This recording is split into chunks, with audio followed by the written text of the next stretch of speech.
तेलही तापलेलं आहे भाई. आता काय करायचं पहिल्यांदा आपल्याला? आता आपण पनीर आणि चीज याचं स्टफिंग करून भरलेली भेंडी. ओके. ह्या आपण अशा उभ्या चिरून घेतल्या, चिरून घ्यायचे. कुठली तरी एक भेंडी आपण ठेवली आहे तुम्ही मुद्दामून.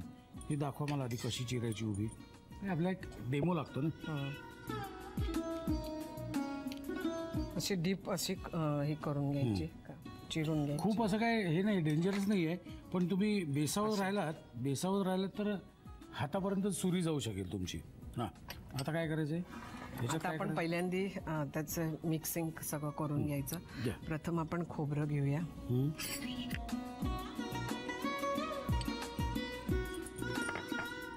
त्याच्यामध्ये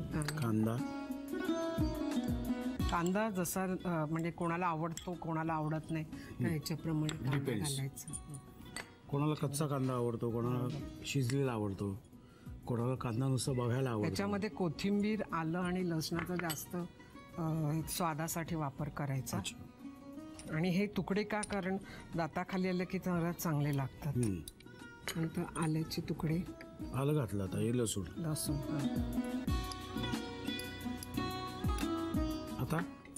आता गरम मसाला, हळद, मीठ.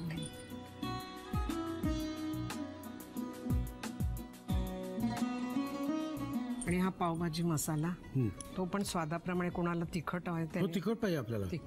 आपल्याला तिखट पाहिजे. मीठ घातलं ना आपण? मीठ घालायचंय.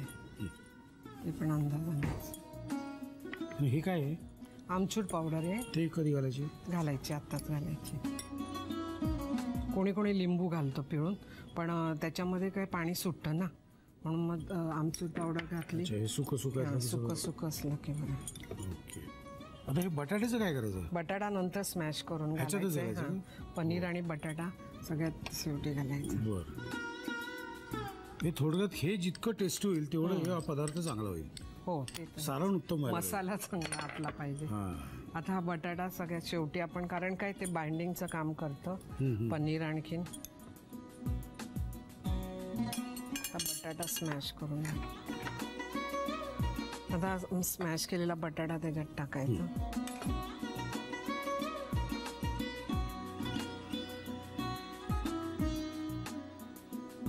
त्याच्यात भरायचं ना. आता अशी उभी चिरलेली भेंडी आहे, त्या पोकळीमध्ये आपण हे सगळं सारण दाबून भरायचं, म्हणजे ते तळताना असं बाहेर नाही येणार. हे आपलं सारण झालेलं आहे. आता आपल्याला बॅटर तयार करायचं. आता आपल्याला बॅटर तयार. त्यासाठी काय काय लागणार तुम्हाला? त्याच्यासाठी कॉर्नफ्लॉवर किती घालू? असं जरा पातळ होण्यासाठी घाला, 2-3 चमचे. मग त्याच्यामध्ये मैदा. त्याच्या निम्मा मैदा, मीठ, हळद थोडीशी. बस. पाणी आता आपल्याला टाकून थोडंसं अंदाजाने, थोडंसं घट्टपणा पाहिजे. आणि हे करताना आपण एकाच डायरेक्शनने शक्यतो मिक्स करायचं. का? कारण मग ते खुसखुशीत होतात पदार्थ. एका डायरेक्शनने केलं तर. ह्याचं काय करायचं? ते नंतर सजावटीसाठी त्याच्यावर. ओके. आता हे अशी भरलेली भेंडी आहे, ती त्याच्यावर असं आंघोळ घालायची त्याला. सगळं पूर्ण बुडून काढायचं असं. आणि हे आपल्याला कशाबरोबर खाता येईल?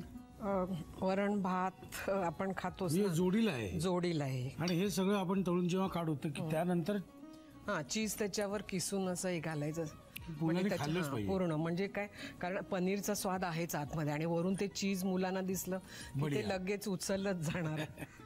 ओके, लिहून घ्या साहित्य आणि कृती. पनीरची स्टफ्ड भेंडी बनवण्यासाठी लागणारं साहित्य: उभी चिरलेली भेंडी, उकडलेला बटाटा, ओलं खोबरं, पनीर, मैदा, कांदा, कॉर्नफ्लॉवर, कोथिंबीर, आल्याचे तुकडे, आमचूर पावडर, गरम मसाला, लसूण, मीठ, हळद, पावभाजी मसाला आणि चीज. कृती: प्रथम एका बाउलमध्ये खोबरं, कांदा, कोथिंबीर, आल्याचे तुकडे, लसणाचे तुकडे, गरम मसाला, हळद, पावभाजी मसाला, मीठ, आमचूर पावडर, पनीर आणि कुस्करलेला बटाटा घालून स्टफिंग तयार करावं. मधोमध कापलेल्या भेंडीमध्ये पनीर आणि बटाट्याचं स्टफिंग भरावं. एका बाउलमध्ये कॉर्नफ्लॉवर घेऊन त्यामध्ये 2 चमचे मैदा, मीठ, हळद आणि पाणी घालून बॅटर तयार करावं. स्टफ केलेली भेंडी या बॅटरमध्ये घालून गरम तेलामध्ये तळून घ्यावी. तळलेल्या भेंडीवर वरून चीज घालून डिश सर्व्ह करावी.